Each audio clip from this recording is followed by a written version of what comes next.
ایک خاتون کے غلام تھے، بنی اسد کی وہ خاتون ہے.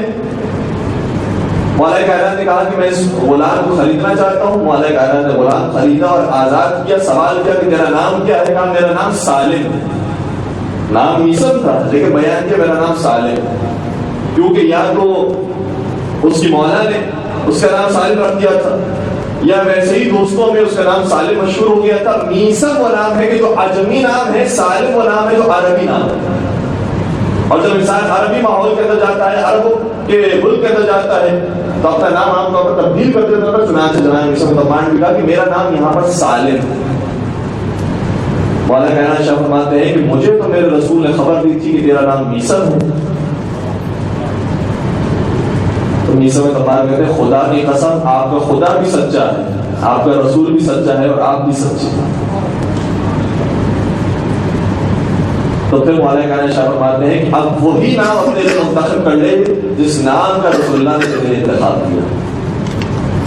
اور پھر یہ مولا کائنات کی محبت تھی میسم الرحمان کے ساتھ. کیا نام بتایا تھا میسم نے اپنا؟ سالم. علی یہ کہتے ہیں کہ اب سے تیرا نام ہوگا میسم لیکن تیری کونیت ہوگی ابو سالم. یعنی تیرا نام سالم نہیں ہوگا، اب جو تیری اولاد ہوگی اس کا نام تو سالم ہوگا. اور یہ علی کی شان ہے. ابھی سے بیان کر دیا اے میسم کچھ ہی عرصے کے بعد تمہاری شادی بھی ہونے والی ہے، اور نہ صرف شادی ہونے والی ہے بلکہ تم صاحب اولاد بھی ہونے والی ہے. تو تاریخ کو دیکھا جاتا ہے تو اس سے اندازہ ہوتا ہے کہ ظاہراً میسم الرحمان نے اپنی زندگی کے صرف 4 برس علی کے ہمراہ گزارے، صرف 4 سال. اور 4 سال میں وہ علمی مقام حاصل کیا ہے میسم الرحمان نے کہ ایک روایت میں جملہ ہے، ایک روایت میں صراحت کے ساتھ، دوسری روایت میں اشارتاً بیان یہ ہوا ہے کہ ان میسم کان ممن یحتمل العلم لا یحتملہ الا ملک مقرب او نبی مرسل او عبد امتحن اللہ قلبہ للایمان. کہ پروردگار نے میسم الرحمان کو وہ علم عطا کیا ہے جو کسی اور کو نصیب نہیں ہو سکتا سوائے یہ کہ وہ پروردگار کا مقرر فرشتہ ہو، یا یہ کہ وہ نبی مرسل ہو، یا ایسا شخص ہو، ایسا انسان ہو کہ جس کے دل کا پروردگار نے پہلے ہی امتحان لے لیا. اس کے علاوہ کوئی شخص اس علم کا متحمل نہیں ہو سکتا جو علم میسم الرحمان کو پروردگار نے. عبداللہ بن عباس میسم الرحمان کے پاس آتے ہیں درس تفسیر حاصل کرتے ہیں. وہ ابن عباس جو استاد تفسیر ہے، اس استاد کے استاد کا نام ہے میسم الرحمان. اور وہ مختار ثقفی کہ جن سے زیادہ بہادر اور شجاع انسان تاریخ میں نہیں گزرا، لیکن مختار ثقفی جب زندان میں جاتے ہیں اور میسم الرحمان بھی اسی زندان میں آتے ہیں تو مختار جیسا بہادر انسان کی طرف سے شجاعت حاصل کرتا ہے میسم الرحمان سے. کھجوروں کی ایک دکان جو اتنی چھوٹی دکان تھی حکومت وقت سے برداشت نہیں ہوئی، ورنہ کتنے لوگ تھے جو کاروبار کر رہے ہوں گے، اس سے بڑے بڑے کاروبار کرنے والے ہوں گے، لیکن جانتے تھے کہ میسم الرحمان کی یہ خرما کی دکان ایسی ہے جو حکومت کو ہلا سکتی. تو میسم الرحمان صرف کھجور کی دکان رکھتے ہیں، لیکن یہ کھجور کی دکان بھی ایسی ہے کہ جو ابن زیاد سے برداشت نہیں ہوتی، کیونکہ جانتے ہیں کہ میسم الرحمان سے جو کھجور خریدنے آتا ہے وہ ایک کھجور لیتا ہے اور 2 فضیلت سن کر جاتا ہے.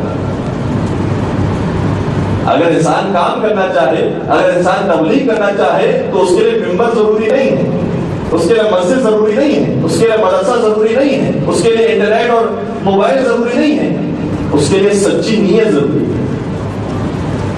اگر انسان نے ارادہ کر لیا ہے کہ جو میرا مذہب ہے، جو حق مذہب ہے وہ دوسروں تک پہنچانا ہے منطقی طریقے سے، عقلی دلائل کے ذریعے، خوش اخلاقی کے ذریعے، نرمی کے ذریعے، اگر یہ انسان نے ارادہ کر لیا ہے تو چاہے کھجور کی دکان ہی کیوں نہ ہو، انسان اس کو بھی وسیلہ بنا دیتا ہے تبلیغ کا. اور میسم الرحمان جن کی دکان کھجور کی ہے اس دکان پر خود نہیں بیٹھے، خود چلے گئے، علی مرتضیٰ ان کی دکان پر بیٹھے.